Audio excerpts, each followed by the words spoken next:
ಇಂದೇ ಡೌನ್ಲೋಡ್ ಮಾಡಿ ಮತ್ತು ನಿಮ್ಮ ನೆಚ್ಚಿನ ಶೋಗಳನ್ನ ಆನಂದಿಸಿ. ಹೇಗೋ ಸಮಜಾಯಿಷಿ ಮಾಡೋಕ್ ಹೇಳೆ. ನೀವ್ ಹೋದ್ಮೇಲೆ ಪದೇ ಪದೇ ಬರೋಕಾಗತ್ತೆಯೇ?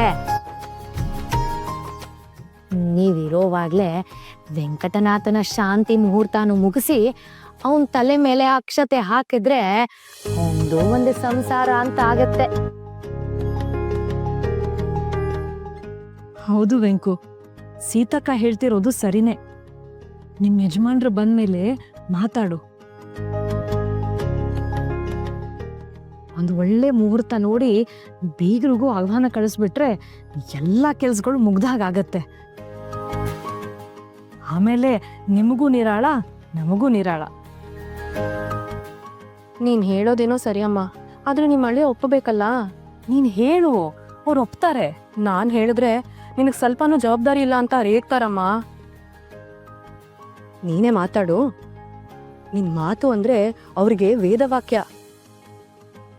ಖಂಡಿತ ಒಪ್ಕೋತಾರೆ. ಅಲ್ಲ ವೆಂಕು, ಅವ್ರು ನನ್ನ ಮೇಲೆ ಗೌರವ ಇಟ್ಕೊಂಡಿದ್ದಾರೆ ಅಂತ ಅದನ್ನ ದುರುಪಯೋಗ ಮಾಡೋದು ಸರಿಯಲ್ಲ. ನೀವೊಂದ್ ಮಾತು ಹೇಳು, ಆಮೇಲೆ ಗುರು ಮಾತಾಡ್ತಾನೆ. ಹಾ, ನಿಮ್ಮಿಬ್ರಿಗೂ ಆಗಿಲ್ಲ ಅಂದ್ರೆ ನನಗ್ ಹೇಳಿ, ನಾನೇ ಮಾತಾಡ್ತೀನಿ. ಅಲ್ಲ, ಈ ಮನೆಗೆ ಹಿರಿ ಅಳಿಯಂದ್ರು ಅವ್ರಲ್ದಿರ ಬೇರಿನ್ಯಾರು ಮಾಡ್ತಾರೆ? ವಿಶ್ವನಾಥ, ಅವರಿಬ್ಬರನ್ನು ಮುಂದೆ ಕೂರೋಕ್ ಹೇಳು.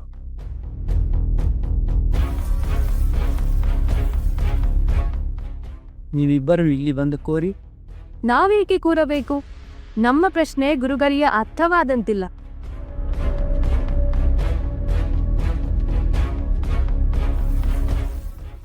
ಗುರುಗಳಿಗೆ ಎಲ್ಲವೂ ಅರ್ಥವಾಗಿದೆ. ನಮಗೆ ಹಾಗೆ ಅನಿಸುತ್ತಿಲ್ಲ. ನಮ್ಮ ಸಮಯ ವ್ಯರ್ಥವಾಗುತ್ತಿದೆ. ಗುರುಗಳೇ, ನಮ್ಮ ಪ್ರಶ್ನೆಗೆ ಉತ್ತರ ಕೊಡಿ.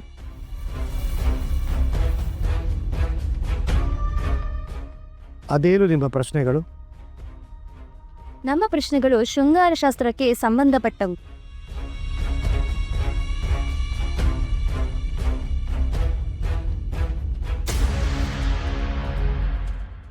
ಆಭಾರ ಸನ್ಯಾಸಿಗಳು ನೀವು. ಸಮಾಧಾನ ಚಿತ್ತದಿಂದ ಕೇಳಿಸಿಕೊಳ್ಳಿ.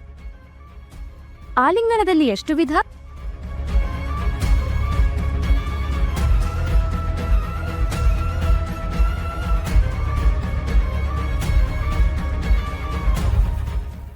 ಮನ್ಮಥ ಲೀಲೆಗಳೆಷ್ಟು? ಅವು ಯಾವುವು?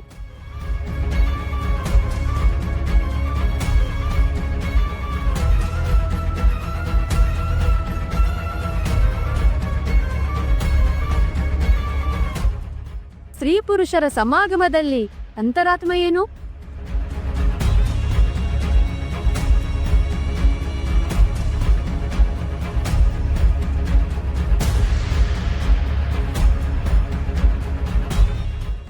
ಪಾದದಲ್ಲಿ ಯುದ್ಧದಲ್ಲಿ ಗುರು ಹಿರಿಯ ಅಕ್ಕ ತಂಗಿ ಎನ್ನುವ ಸಂಬಂಧ ಅಪ್ರಸ್ತುತ.